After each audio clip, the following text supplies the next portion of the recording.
Selamat siang Bunda dan teman-teman semuanya. Assalamualaikum warahmatullahi wabarakatuh. Waalaikumsalam warahmatullahi wabarakatuh.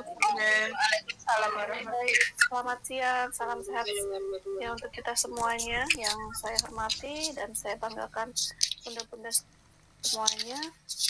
Sebentar, saya izin ganti ini dulu. Oke.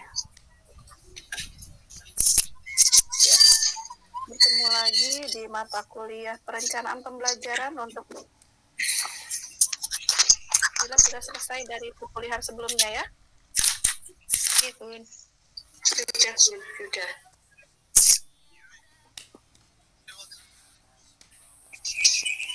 Oke. Ya, sebentar saya share screen dulu.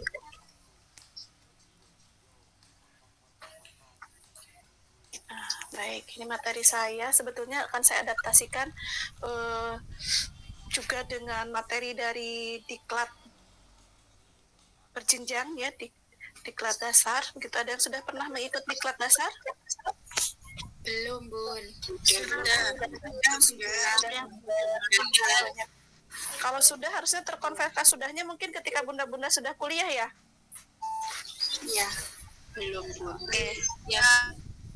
Kalau belum kenapa tidak? Karena diklat dasar itu kan masuk ke rekognisi. Jadinya diklat dasarnya sebelum masuk kuliah, Bunda. Iya, tapi kenapa kalau direkognisi kenapa Bunda ambil lagi? Belum direkognisi ya Bun. Oh belum dia, maksudnya begitu, belum direkognisi ya, karena ya makanya kalau ikut diklatnya berarti sudah kuliah begitu ya, karena kalau sebelum kuliah harusnya terekognisi dan tidak perlu diambil lagi. Ya baik. Lah Bunda nggak direkognisi? Tidak ada makul ini. Oh tidak ada oh karena saya lupa. Memang wajib diambil karena kan harus kurikulum. Saya juga sebelum kuliah diklatnya, tapi di diklat tidak ada perencanaan. Iya, karena kan memang mata kuliah wajib diambil kurikulum, asesmen, meskipun sudah masuk di mata latih diklat tetap diambil karena mata kuliah wajib ya, karena kurikulumnya kan terus dinamis. Nanti kalau diakui terus Bunda ikut diklat tahun kapan, ternyata kurikulumnya sudah baru begitu ya. Oke, baik, kita lanjutkan saja, tidak apa-apa ya. Saya pikir tidak ada yang sia-sia. Oke, begitu. Bentar, kita mulai di pertama. Ada yang sedang hajatan ini? Saya jadi juga itu, seperti ada yang hajatan di saya ya, tapi bukan saya ada yang hajatan yang musiknya banter-banter. Bunda Amelia boleh di off-kan dulu mic-nya? Oke, baik, nanti kita masuk di sini. Ya, ini juga saya mengutip dari materi diklat. Di tujuan materi mata kuliah perencanaan pembelajaran, harapannya nanti kita sampai di 5 tujuan materi ini yang kita akan sajikan ya. Yang pertama, harapannya mahasiswa bisa menjelaskan hakikat perencanaan pembelajaran di PAUD, begitu ya. Kemudian menjelaskan tujuan, fungsi, dan perencanaan pembelajaran di PAUD, bagaimana menjelaskan perencanaan dalam kurikulum satuan pendidikan, komponen-komponen apa saja, dan merancang rencana pelaksanaan pembelajaran di lingkup kelasnya masing-masing, seperti itu. Kita mulai di melihat hakikat atau konseptual dari definisi perencanaan pembelajaran. Ya, karena perencanaan ini tidak sekedar planning begitu ya, kalau dalam kalimat bahasa Inggris atau dalam istilah bahasa Inggris begitu ya. Nah, perencanaan dalam pembelajaran tidak hanya sekedar merencanakan, tapi betul-betul di sini mendesain begitu ya. Nah, dalam bahasa Inggris kan perencanaan dapat saja disebut planning atau desain. Nah, gitu ya. Nah, kemudian Smith and Ragan juga menyampaikan bahwa desain dan planning itu terdapat perbedaan. Kalau desain itu membutuhkan tingkat keseriusan yang lebih tinggi, membutuhkan level yang lebih tinggi kualitasnya dibanding dengan planning. Kalau desain itu lebih presisi, lebih high quality katanya gitu ya, lebih menuntut perhatian dan keahlian. Kalau sementara di planning begitu ya, cukup ada presisi, perhatian dan kebiasaan. Maka di sini di desain itu membutuhkan perencanaan yang high quality, yang berkualitas ya, dan semua orang bisa kok melakukan atau memiliki menyusun perencanaan, tapi yang mendesain pembelajaran nah gitu itu membutuhkan keahlian. Itu jugalah kenapa salah satu pertimbangan perencanaan pembelajaran itu menjadi mata kuliah yang tetap diambil meskipun bunda-bunda sudah mengikuti diklat yang mungkin hanya dilakukan beberapa hari begitu, bahkan beberapa JP begitu ya, yang biasanya ditindaklanjuti dengan tugas mandiri. Nah, karena harapannya bunda-bunda itu tidak hanya sekedar tahu cara buat persiapan. Kalau dulu RPPM, RPPH itu kan perencanaan pembelajaran ya, secara dokumen perangkat pembelajarannya. Tapi lebih dari itu, bagaimana filosofi bunda-bunda ketika menyusun tujuan pembelajaran? Apa dulu yang lebih diutamakan, topik dulu, kegiatan dulu, media dulu, atau tujuan pembelajaran dulu ya? Filosofinya bunda-bunda ke pasar ya hari Minggu misalnya mau food prep gitu ya. Bunda belanja dulu, semuanya dibeli, baru kalau sudah sampai rumah barulah ditata mau masak ini. Ternyata mau masak sayur asem lupa beli terongnya, mau masak ayam kecap lupa beli kecapnya, mau masak sayur sop lupa beli wortelnya begitu. Ya, padahal sudah tuh ada semuanya komponen-komponen untuk masaknya itu. Karena tidak berangkat dari tujuan pembelajarannya, tidak berangkat dari tujuan apa yang ingin disampaikan. Nah, itulah kenapa tadi yang dimaksud desain itu ya learningnya by design disebutnya ya, pembelajaran yang berbasis desain di perencanaan pembelajaran itu membutuhkan yang high quality ya, yang berkualitas tinggi seperti itu.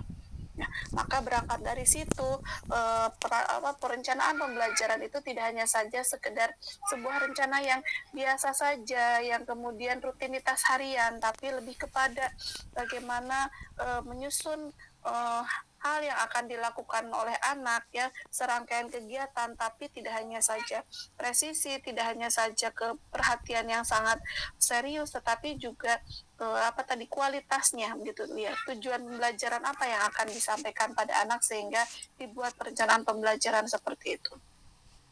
Tadi definisi perencanaan, kita masuk di definisi pembelajaran. Saya yakin Bunda dan teman-teman juga sudah sering mendengar definisi pembelajaran yang berasal dari kata pembelajar. Ada pembelajar, ada pengajar, begitu ya. Nah, ada kemudian pembelajaran. Maka pembelajar di sini kan adalah peserta didik, ya, yang belajar. Karena ada peserta didik, maka ada pengajar, orang yang berkualifikasi, ya, yang memiliki keguruan, yang memiliki kualifikasi, yang memiliki keahlian tertentu untuk mentransformasi tidak hanya saja keilmuan, ya, pengalaman, begitu ya, inspirasi, motivasi, serta teladan bagi para pembelajar. Nah, maka ada pembelajar, ada pengajar, mungkin ya tadi gitu. Dengan demikian pembelajaran ini adalah sebuah proses interaktif atau proses edukatif yang disengaja, yang terlaksana secara disengaja, secara didesain, ya, terencana, sistematis dalam kurun waktu dan tempat yang telah didesain sebelumnya, begitu. Jadi kembali tadi ke perencanaan pembelajaran, perencanaan itu adalah sebagai sebuah upaya yang dilakukan untuk merencanakan itu, sebuah proses interaktif di antara guru dan antara pembelajar dan pengajar, antara guru dan peserta didiknya, seperti itu. Ini tadi hasil apa yang diharapkan dalam pembelajaran ini ya, berdasarkan para ahli ya dalam teori-teori belajar begitu ya, ada berbagai hal yang bisa didapatkan melalui proses pembelajaran itu, seperti Ivan Pavlov dalam teorinya conditional learning ya, teori pengkondisian, teorinya behavioristik ya. Menurut Ivan Pavlov, arah perubahan pembelajar adalah diperolehnya pengalaman baru. Kalau di mata kuliahnya metode pengembangan bahasa, Ivan Pavlov juga disebutkan di teori pemerolehan bahasa, itu teori nativisme. teori behaviorisme, di mana ketika seseorang itu memperoleh pengetahuan baru itu akan diperoleh karena dia mendapatkan rangsangan, mendapatkan stimulasi. Maka rumusnya adalah di Ivan Pavlov ini, Ivan Pavlov, Skinner begitu ya. Nah, itu adalah stimulus atau S tanda panah R begitu ya. Nah, kalau di sini nih. Di mana ada stimulasi, maka nanti akan menghasilkan rangsangan. Stimulasi akan menghasilkan respon begitu. Nah, seperti itu ya, atau SR seperti itu ya. Ivan Pavlov dan Skinner, di mana pencetus teorinya behavioristik, memandang bahwa belajar itu adalah sebuah proses ya, diperolehnya pengalaman baru yang tadinya tidak tahu menjadi tahu gitu ya. Kalau Bloom, nah ya, terkait dengan teorinya kognitif ya, menyebutkan bahwa arah perubahan pembelajar adalah perolehnya pengetahuan yang terdiri dari tingkatan-tingkatan kognitifnya. Apakah dia bisa hanya saja mengingat, apakah dia hanya saja bisa memahami, apakah dia sudah bisa menerapkan atau mengaplikasikan, atau bahkan sudah bisa menganalisis, mengevaluasi, bahkan mencipta, seperti itu. Ini ada di mata kuliahnya assessment ya, di tangga perolehan atau tingkatan atau level taksonomi Bloom. Tujuan pembelajaran yang kita tadi tentukan, kenapa disebutnya desain ya, yang high quality, karena harapannya kita akan menentukan ya, akan menentukan tujuan pembelajaran anak siswa-siswa kita tidak hanya saja bisa melihat, tidak hanya saja bisa melihat, mengingat, tapi harapannya bisa dapat mencipta atau bisa berkreasi.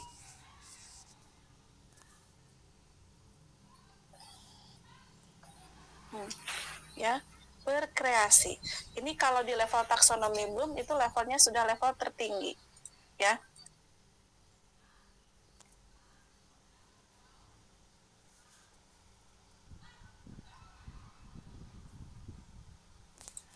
Begitu ya Bunda dan teman-teman, di taksonomi Bloom. Jadi hasil yang diharapkan di dalam pembelajaran tadi menurut Ivan Pavlov dan Skinner melalui teori behavioristik itu adalah sebuah pengetahuan baru di mana setelah diberikan stimulus maka akan menghasilkan respon. Kalau Bloom berbeda lagi ya, tadi dengan teorinya kognitif itu tingkatannya taksonomi namanya.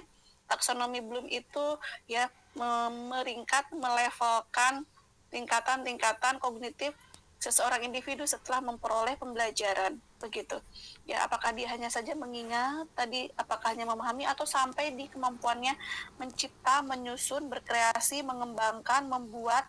Nah, maka kalau di modul ajar nanti pasti harus menggunakan kata kerja operasional yang levelnya tingkat tinggi, HOTS.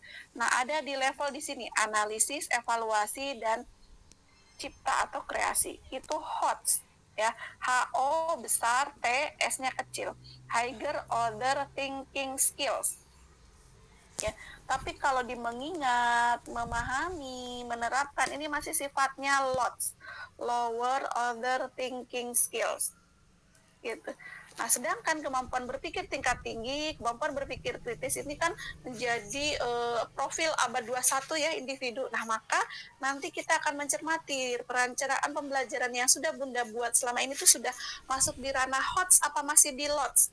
Kalau anak dapat menjelaskan, anak dapat mengenal, memahami, itu masih sifatnya di LOTS ya. Berarti selama ini karakteristik atau tujuan pembelajaran yang sudah dirancang Bunda, masih ada di kriteria di LOTS. Bagaimana dinaikkan ke tingkatannya yang HOTS? Anak dapat menyusun, anak dapat berkreasi dengan ini, anak dapat mengklasifikasi, misalnya, ya, gitu. Anak dapat mengkonstruksi, misalnya seperti itu. Nah, itu teman-teman di hasil pembelajaran yang diharapkan. Ada juga The Gardner ya, dengan teorinya apa Bun? Howard Gardner itu teorinya multiple intelligence, yang menganggap bahwa kecerdasan itu tidak hanya soal kecerdasan secara kognitif ya, tapi banyak kecerdasan yang lain yang juga perlu diapresiasi oleh guru di sekolah Jadi hasil pembelajaran bisa jadi anak memiliki potensi atau memiliki prestasi di bidang interpersonalnya, ya, supel sosial, prososialnya bagus, atau intrapersonalnya, dirinya sendiri menjadi konsep dirinya yang baik, percaya diri, begitu ya.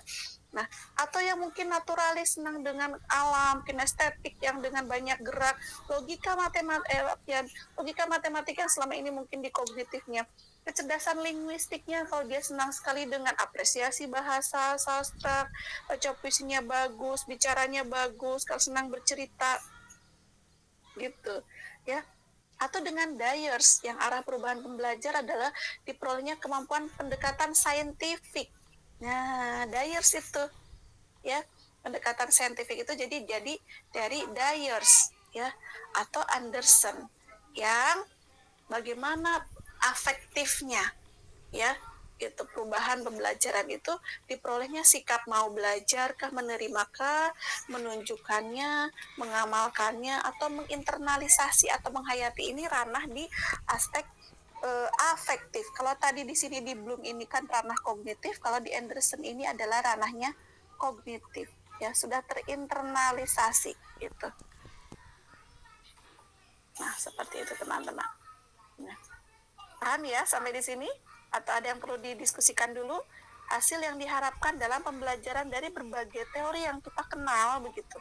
Tadi ada teorinya behavioristik, ya, dengan stimulus yang menghasilkan respon. Jadi kalau teorinya ini menganggap anak itu tidak bisa apa-apa gitu, ya, gitu. Jadi harus diajari, harus di-drill, harus diberikan hukuman kalau nggak bisa. Tapi kalau biar melekat, biar nempel terus, biar ingat terus, biar bisa terus, maka diberikanlah hadiah.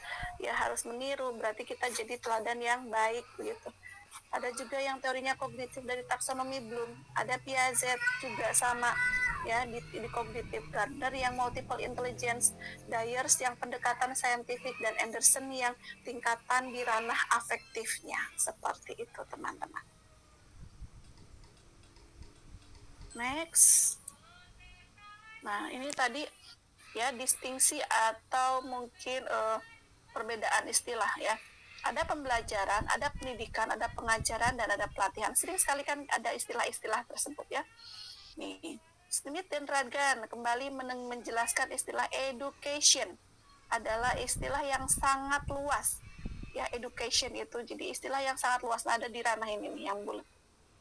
Coba saya ini kan, ya. Nah, gitu.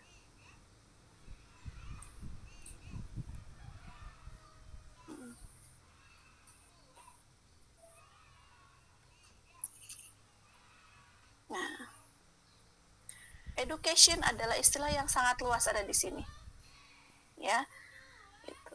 Kemudian ada juga istilahnya pengajaran atau instruction, adalah bagian dari edukasi. Nah, ya, jadi pendidikan itu sifatnya paling umum begitu, ya, pendidikan itu. Nanti ada yang sifatnya instruction, pengajaran. Maka kalau dulu ada namanya tujuan instruksional khusus, tujuan instruksional umum, karena mengerucut ke mata-mata pelajaran tertentu, mengerucut ke keterampilan-keterampilan yang lebih spesifik begitu, ya. Itu instruction, mengarah pada pembelajaran. Nah, seperti di sini. Ada lagi yang istilahnya itu training, nah, atau pelatihan. Umumnya dimaksudkan mendeskripsikan atau hal-hal yang terkait dengan pengalaman-pengalaman yang sifatnya sangat spesifik, ya, itu lebih kepada keahlian skillnya gitu, ya, untuk memperoleh misalnya vokasi, di bidang vokasi, keahlian kerja begitu. Nah, itu training. Jadi satu keterampilan tertentu itu saja yang dilatih, itu training, ya. Training tentang misalnya keterampilan kalau anak usia-usia lanjut itu, atau mungkin ini keterampilannya di lembaga kursus, ya kan, itu sifatnya training, ya. Nah, menjahit saja, ya, dia akan diajarkan, ya, semua pengajarannya tentang menjahit, tidak ada pelajarannya biologi, tidak ada pelajarannya IPA. Nah, seperti itu. Nah, itu sifatnya training, latihan, ya, seperti itu. Ada di berikutnya teaching. Baru teaching ini pembelajarannya segala pengalaman atau pesan, ya, instructional stage-nya disampaikan oleh seorang manusia. Teaching, ya. Teaching itu harus oleh seorang manusia, bukan oleh media. Jadi kalau misalnya kita mendengarkan atau memperoleh pengetahuan dari nonton video, video itu bukan mengajar kita, bukan. Tapi kalau kita mendengarkan saya seperti ini, misalnya saya, ini interaksinya kita sedang ini, saya sedang menjadi seorang teacher begitu, ya. Nah, saya menjadi seorang guru yang menyampaikan pembelajaran atau instruksional, pesan-pesan instruksi, ya instruksional pesan-pesan yang spesifik di mata kuliah ini. Nah, pendidikannya ada bunda-bunda ada di lingkup pendidikan tinggi. Jadi education itu misalnya kita ada di lingkup pendidikan tinggi, instruksionalnya bunda-bunda sedang sedang melaksanakan mata-mata kuliah yang saat ini mata kuliah perencanaan. Kalau teaching nanti bunda akan latihan, ya mengikuti pelatihan bagaimana menyusun modul ajar yang sangat baik. Nah, itu latihan. Teachingnya, ya ini kita seperti sekarang ini, gitu teman-teman. Ya, sudah bisa dipahami ya distingsinya. Distingsi itu ya ini pemahaman istilah per istilah begitu. Jadi ada education, ada instruction, ada teaching, ada training, ada teaching, seperti itu. Yang semuanya juga saling terkait erat dalam lingkaran education. Ya, seperti itu.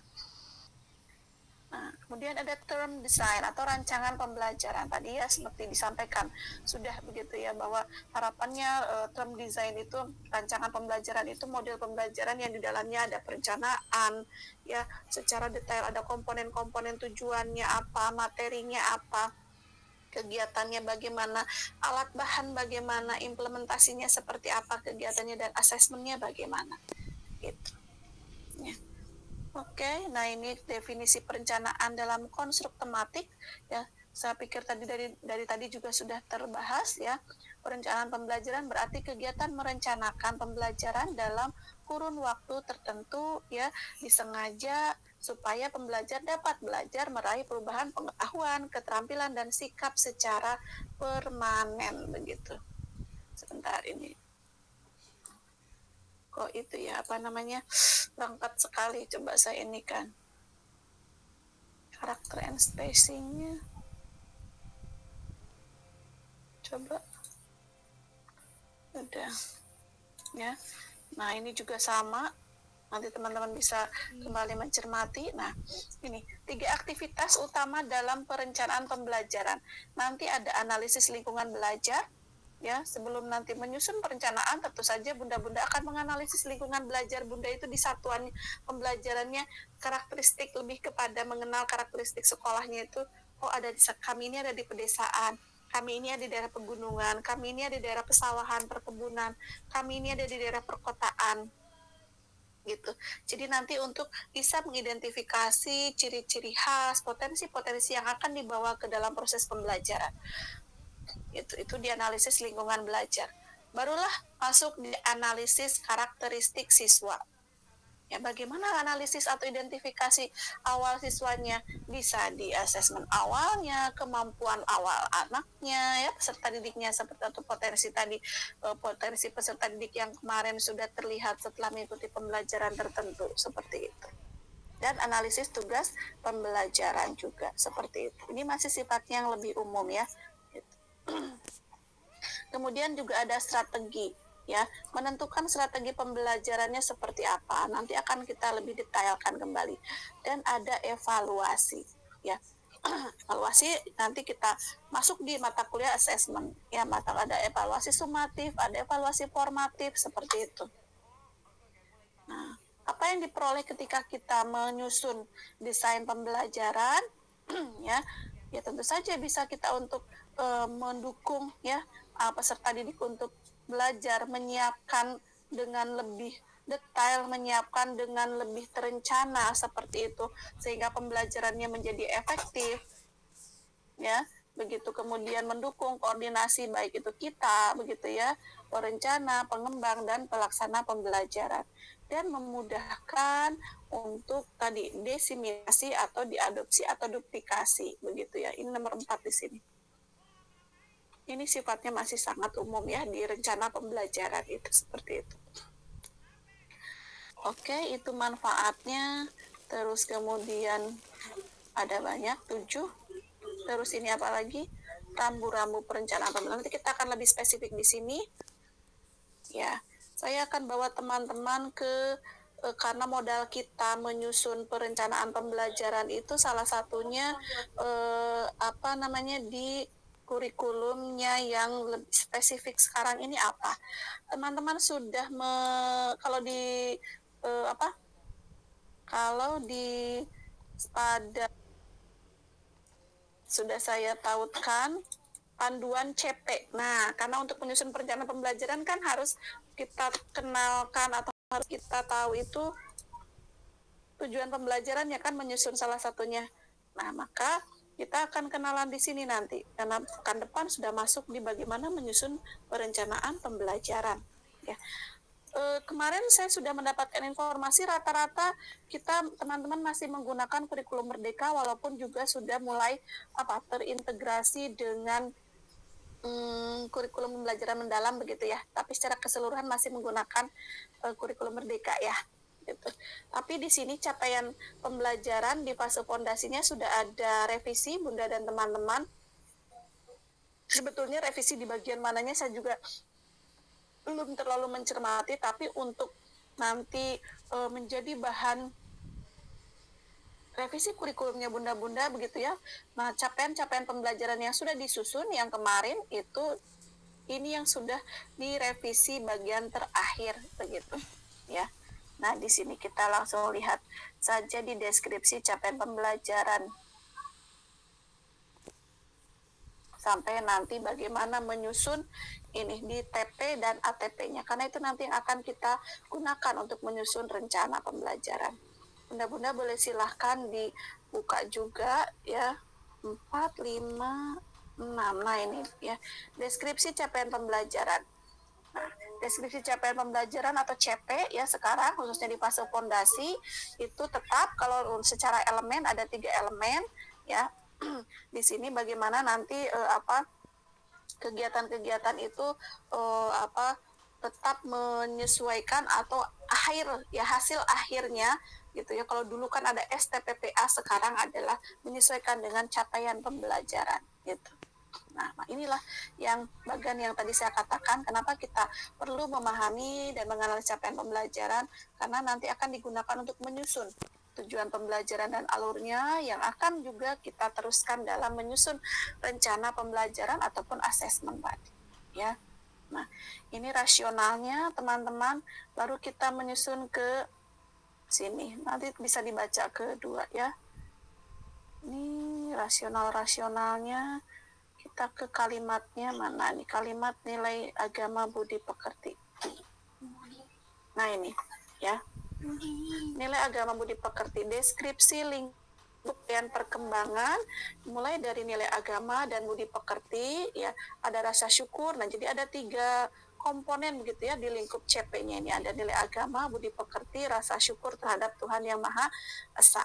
Nah di sini ya di deskripsi lingkup capaian pembelajarannya ini, nah bagaimana dinilai agama pada konteks PAUD meliputi kemampuan murid dalam mengenal dan mengenal konsep hubungan dengan Tuhan Yang Maha Esa serta kebiasaan praktek ibadah atau kepercayaannya.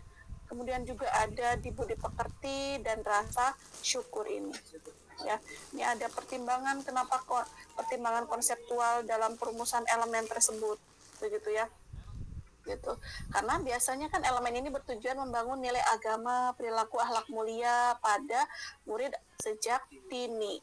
Kita cermati lagi di elemen jati diri. Nah, elemen jati diri ini sub-sub elemennya, nah ya terdiri dari identitas diri, sosial, emosional, dan fisik motorik. Jadi sudah lebih dijabarkan unsur-unsur apa saja yang ada di elemen nilai agama budi pekerti, nilai kemudian di elemen jati diri, kemudian nanti di elemen literasi, numerasi ya, sains, teknologi gitu.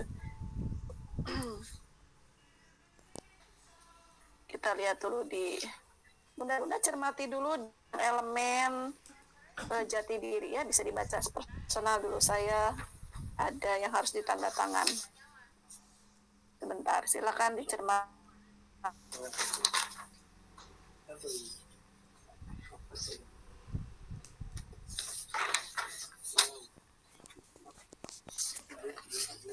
Kalau Bunda mau mencermati bisa dibandingkan CP yang kemarin sudah punya file CP sebelumnya, tapi kan kita tidak dalam kapasitas menganalisis kurikulum ya, tidak masalah sih.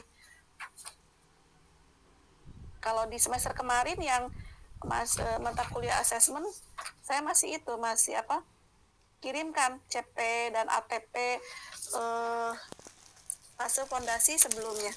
Bukan sih udah di email itu, di Gmail Assessor. Oke. Kita lanjut di ini elemen jati diri ya, di ini deskripsi lingkup CP-nya. Identitas diri pada konteks POD meliputi gender, agama tetap ada lagi ya.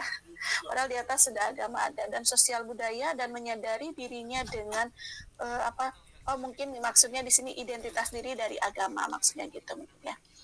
Sosial emosionalnya memiliki kematangan emosi dan sosial untuk berkegiatan di lingkungan belajar, dan fisik motorik pada meliputi kemampuan motorik kasar, halus dan taktil sehingga dapat mendukung kemudahan dan kemandiriannya dalam berkegiatan sehari-hari. Nah, inilah nanti yang menjadi capaian pembelajaran yang harapannya bisa dicapai oleh anak setelah mengikuti jenjang PAUD baik TKA maupun TKB seperti itu. Muaranya di sini. Ini untuk agama tadi jati diri ya, agama, dan ini dasar-dasar literasi ya, bukan numerasi kemarin ya, literasi, matematika, sains, teknologi, rekayasa, dan seni. Semuanya juga dijabarkan literasinya seperti apa ya, kemampuan dasar untuk berkomunikasi ya, kemudian matematikanya gitu, kemudian ada sains, teknologi, rekayasa atau engineeringnya seperti itu, dan seninya. Begitu teman-teman semuanya. Ini sudah dengan pertimbangan-pertimbangan konseptualnya. Nah, ini makanya langsung saya berikan sekarang, karena pekan depannya lagi ya teman-teman, ketika kita meeting sudah akan langsung berkenalan dengan TP ATP, mulai langsung menyusun ya perencanaan yang lebih spesifik begitu. Ini nanti langsung ada ke ATP-nya, coba kita cermati. Tadi di halaman berapa ya, 50-an ya.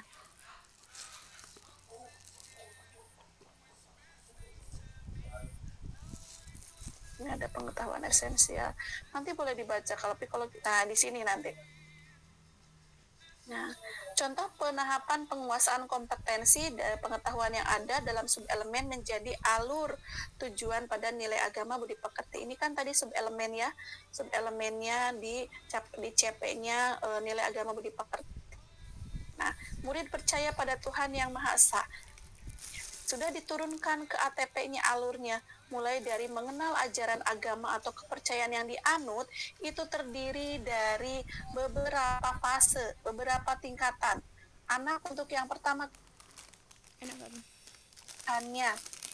Nah, ketika ini sudah muncul, ya lanjut ke TP berikutnya. ATP-nya murid mengenal simbol yang berkaitan dengan agama yang dianut. Ketika ini juga sudah muncul di setiap semua muridnya di kelas, ini kita bisa lanjut membedakan kegiatan beribadah sesuai dengan agama yang dianutnya. Setelah membedakan, murid dapat menerapkan ya, dan menerapkan nilai-nilai ajaran agama dalam kehidupan sehari-hari. Setelah itu, nah kita berkesini mempraktekkan ajaran pokok sesuai agama. Ada mulai dari meniru, mempraktikkan, dan mempraktikkan secara terbiasa atau secara mandiri begitu. Nah, ini berdasarkan urutan dari mudah ke sulit, berdasarkan dari intensitas dukungan dari pendidik sampai ke mandirinya, seperti itu. Begitupun untuk yang lainnya, pengurutan berdasarkan intensitas dari dukungan pendidik atau scaffolding. Dari kebersihan diri itu mengenali kondisi tubuhnya saat kotor ya, kalau misalnya sebelum main masih bersih, tapi saat sudah bermain lengket warna, cat air, krayon, dan sebagainya. Nah, baru di sini mengenali kondisi. Dia sudah tahu kotor apa yang harus dilakukan, berarti cara menjelaskan caranya kegiatan bina diri. Apa saja bina diri itu? Cuci tangan, gosok gigi, begitu itu bina diri. Beres-beres setelah bermain gitu ya, bina diri itu. Mungkin ketika pipis ya, ketika sudah merasakan tanda dia ingin buang air kecil, dia harus ke toilet gitu. Atau mungkin ketika merasakan mulas yang saat itu ingin buang air besar, ya dia harus ke sana. Gitu ya, cara menjelaskan kegiatan bina dirinya dan menerapkan kegiatan bina dirinya dan merefleksikan pentingnya menjaga kesehatan diri tadi, bergosok gigi, cuci tangan ya, kemudian potong kuku gitu ya, kemudian mungkin menutup ketika bersin ya, menutup hidung, atau mungkin pakai masker ketika dia sedang merasa pilek atau mungkin sedang kurang enak badannya, itu ini juga kesehatan diri seperti itu ya. Dan semuanya sub elemen di nilai agama budi pekerti, jati diri, sampai ke literasi, matematika, rekayasa seni dan teknologinya ya, seperti itu. Ini teman-teman yang akan kita lakukan. Jadi bunda-bunda fokus di pemahaman tentang yang berikutnya. Bunda-bunda fokus di ini ya, ATP-nya ini nanti akan menjadi yang akan kita copy paste gitu ya, untuk menyusun tujuan-tujuan pembelajaran yang entah ini ya, entah yang ini begitu ya, tujuan ATP-nya. Berangkat dari mana? Berangkat dari asesmen awal atau identifikasi peserta didik tersebut ya, seperti itu. Begitu teman-teman, sementara untuk pertemuan dan materi kita pada siang hari ini, monggo kalau mau ada yang didiskusikan ya terkait dengan materi-materi awal persiapan kita menyusun modul ajar. Modul ajarnya bunda-bunda teman-teman di sekolah tadi sama masih menggunakan langsung ke modul ajar. Apakah masih menyusun program semester? Ada? Monggo silakan, atau yang mau tadi Raisa memberikan komentar atau pertanyaan, silakan. Masih ada waktu beberapa saat lagi. Ya, monggo Bu Hanifah. Ya, Assalamualaikum warahmatullahi wabarakatuh. Untuk yang saya tanyakan ini Bu, tadi kan untuk yang ATP yang di awal itu kan tadi tentang kebersihan diri. Untuk yang kebersihan diri kan itu kan kalau di TK itu kan masuknya ke diriku, masuk ke diriku. Misal setelah dari kita sudah mempelajari diriku, untuk yang selanjutnya untuk tema keluargaku, berarti nanti ATP yang kita ambil itu urut apa dari yang ATP sudah pernah kita ajarkan kita ulangi lagi begitu? Pertama yang harus dipahami adalah TP ATP itu bukan berdasarkan tema ya Bun, sebetulnya. TP ATP itu bisa terintegrasi dalam topik apapun. Jadi sekali lagi, mungkin karena terbiasa ya, kita masih terpancal di tema, di topik. Padahal tadi yang seperti disampaikan, untuk di perencanaan pembelajaran yang ideal itu berangkatnya tadi dari identifikasi awal peserta didik. Mau di tema apapun, saya yakin kalau kebersihan diri bisa saja kok muncul. Ya, misalnya saat tema makanan, apakah ada kesehatan diri? Ada, saya yakin nanti mungkin dicuci tangan begitu ya. Nah, itu yang pertama, Bunda jangan terpancal dengan tema, karena yang pertama sekali harus ditentukan itu ya tadi tujuan pembelajarannya. Nah, bagaimana tadi menentukan tujuan pembelajarannya? Dilihat dari TP atau ATP yang tingkatan mudah dulu. Apakah anak-anak ini misalnya tadi bunda-bunda ya di kelas TKA misalnya, untuk ATP ini saya masih buka ya, di yang elemen jati diri, mulai mengenal ciri fisik diri. Nah, apakah dari kelas A-nya TK Bunda Hanifah itu mereka tuh rata-rata sudah mengenalkah ciri diri? Walaupun ini bisa saja tadi tidak ada di, ini harus masuk di tema diriku nih. Kalau saya tuh kalau nggak ada tema diriku nggak apa masalah ya, misalnya gitu. Tema yang paling kontekstual setelah diriku apa kalau misalnya tidak menggunakan tema diriku begitu. Jadi itu yang tidak terpancal dengan tema. Oh, kalau sudah nih ya, yang berikutnya murid menyebutkan informasi tentang dirinya, maka setelah Bunda merasa yakin bahwa TP-nya ini sudah dikuasai di TP yang paling awal, maka bisa berpindah ke TP yang berikutnya gitu. Nanti ketika berpindah tema lagi misalnya ya, ya itu tadi, jangan temanya apa, TP-nya apa, tapi TP-nya dulu apa, baru nanti akan diintegrasikan atau akan dikenalkan dengan tema apa begitu ya. Nanti misalnya sudah tujuan pembelajarannya diketahui, nah baru menyusun tema ke topik itu akan mudah sebetulnya. Gitu. Boleh Bu diulang dari materi sebelum TP-nya, diulang dari misalnya yang sudah kemarin, ya silakan kalau itu masih merasa semua siswa belum memiliki kemampuan di situ, ya gitu teman-teman. Begitu Bunda, maksud saya bisa dipahami? Bunda izin bertanya. Ya silakan. Berarti dari penjelasan Bunda Mila tadi, berarti kita bisa saja dari alur tujuan pembelajaran tersebut kita tidak mulai dari yang dari paling sebelah kiri, tapi tergantung dari tahapan kemampuan anak di kelas kita gitu Bu. Iya, tapi melihatnya harus tetap artinya begini. Iya betul, kita kan mulai dari identifikasi awal ya Bu ya. Nah bisa jadi kan misalnya usianya 3 tahun, kelompok B misalnya begitu ya, kelompok bermain. Tapi misalnya ketika melihat di ATP begitu ya, sudah ada di level yang kedua begitu. Ya, maka di level 1 ini bisa kita bisa kita hadirkan dengan sekilas saja. Ya, memperkuat bahwa meyakinkan bahwa benar di ATP yang pertama ini sudah tercapai semua kompetensinya begitu, baru kita bisa masuk ke sini. Karena bisa jadi karena ini kan per ATP begini, usia juga tidak menjadi patokan. Ada misalnya 10 anak di sekolah itu, di kelasnya di TK, dari 10 anak itu misalnya usianya yang 5 tahun, bisa jadi ATP-nya ada di level yang kedua, tapi ada yang 4,5 tahun, tapi di ATP-nya levelnya sudah yang ketiga. Nah gitu. Maksud saya Bunda, jadi bisa seperti itu. Ya, kalau secara capaian kompetensinya, maka tadi dibutuhkan nanti diragamain itu tingkat kesulitannya. Ya, pertanyaan tadi di mata kuliah apa ya? Assessment kalau nggak salah ya, gitu. Kalau misalnya sudah diketahui kemampuan anaknya sudah di level apa, lalu harusnya bagaimana Bu ragamainya di sana, tapi kesulitannya yang berbeda seperti itu Bunda. Berarti tujuan pembelajarannya tuliskan saja dua-duanya ada di 2 level itu. Satu misalnya untuk anak yang tadi memiliki di tujuan yang ATP yang kedua levelnya, atau di tujuan levelnya yang ketiga. Nanti diimplementasikannya di seragam tapi dengan tindakan berbeda. Ya, belum terbayang mungkin karena belum praktek ya gitu. Iya, masih agak sulit membayangkannya Bun. Ya, karena bukan dibayangkan, harusnya dipraktekkan.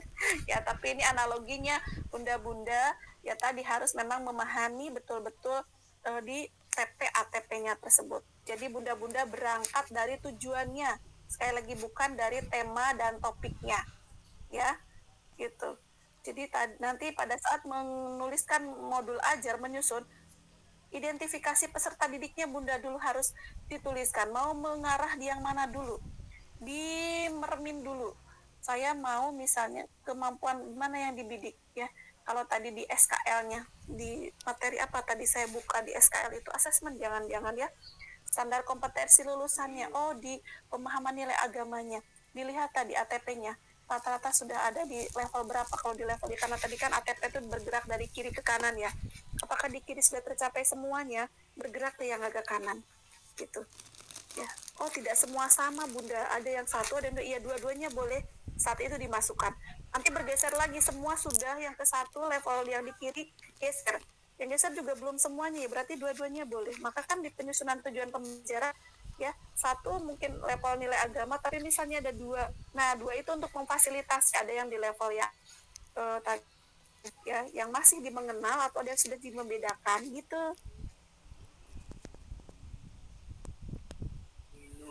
Belum tergambar juga ya. Monggo nanti kita praktek. Bunda kan monggo satu lagi ya, sepertinya tinggal beberapa saat lagi. Silakan. Ya, Ibu. Izin bertanya Ibu, biasanya untuk satu periode pembelajaran kan biasanya kita pakai satu tema itu 1 minggu ya Bu, sebagai gambaran saja ya. Mungkin kalau anak itu suka pada tema itu bisa dilanjutkan untuk minggu berikutnya. Itu di modul ajarnya kita cantumkan berapa tujuan maksimal? Sebetulnya tidak ada di panduan sih, yang saya baca pun tidak ada tuh patokan harus berapa.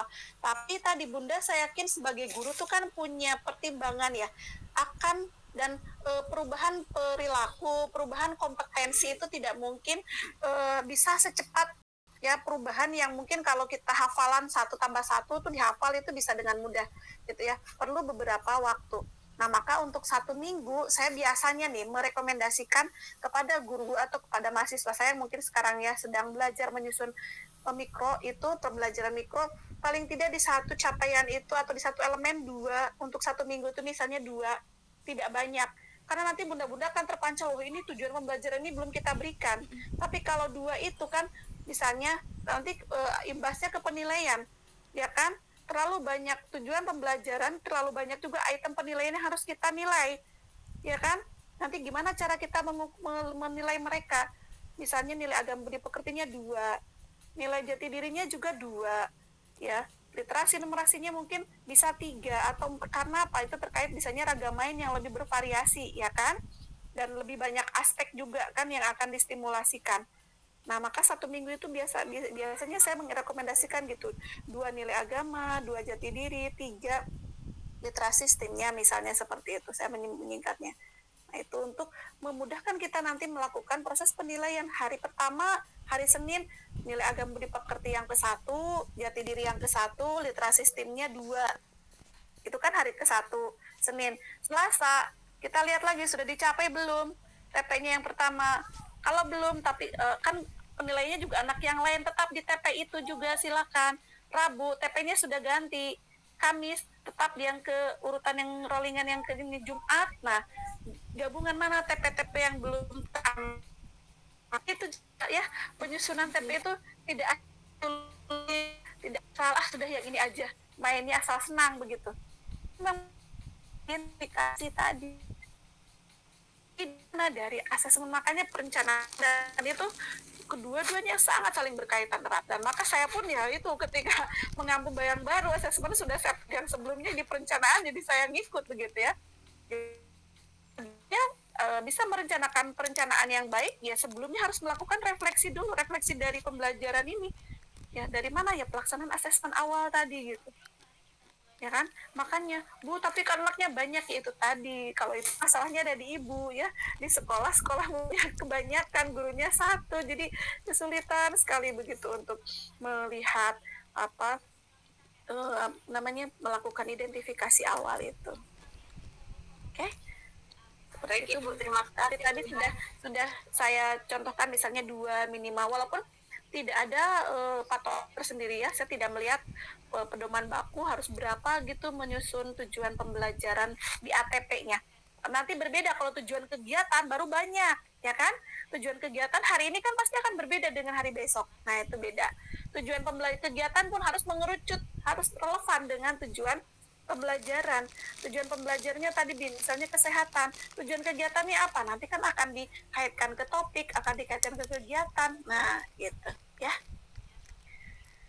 Baik, sudah tinggal 2 menit. Tadi sudah Darang Raisen, tapi mundur lagi ya, karena sudah cukup dulu, boleh? Ya, tidak terasa ya Bunda ya. Tidak terasa bagi Bunda di kelas ini saya sudah 4 jam ini. Konser saya yang keempat ini ya. Gitu, mulai dari asesmen, penanganan, ini perencanaan. 4 mata kuliah yang berbeda. Jadi harus masih 1 kali lagi tuh Bun, habis ini. Oh iya, saya 2 kali lagi asesmen Bunda. Oh iya. Asesmen ABK bukan Ikut Bunda semua nanti 2 kali. Asesmen ABK bukan saya ya, kalau asesmen pembelajaran saya, karena beda asesmennya 2 pembelajaran. Kalau penanganan ABK saya, asesmen juga saya ya, jadi nanti ketemu lagi kalau dengan saya. Baik, kita istirahat dulu ya Bun. Antropobiologi Bun saya. Oh, antropobiologi ya, dengan saya biologiannya. Oke, baik. Ya, terima kasih Bunda semuanya, kita istirahat dulu ya. untuk hari ini sangat aktif sekali. Saya harapkan juga apalagi nanti sudah akan langsung praktik, itu monggo disiapkan segala tutupnya. Saya yakin modul ajar sudah menjadi keseharian bunda-bunda dan teman-teman. Jadi tidak ada yang berbeda, hanya saja sekarang langkah-langkahnya saja yang lebih mungkin ditepatkan. Yang tadinya mungkin main tujuan pembelajaran, belum melakukan asesmen, sekarang pelatihan mulai dari awal dan yang idealnya dulu seperti apa, begitu ya. Oke, baik, terima kasih, salam sehat selalu, semoga selalu dimudahkan, dilancarkan. Silakan yang mau masak dulu, yang kerja juga ya, nanti kalau mau dengan saya lagi jam 1 tepat. Assalamualaikum warahmatullahi wabarakatuh.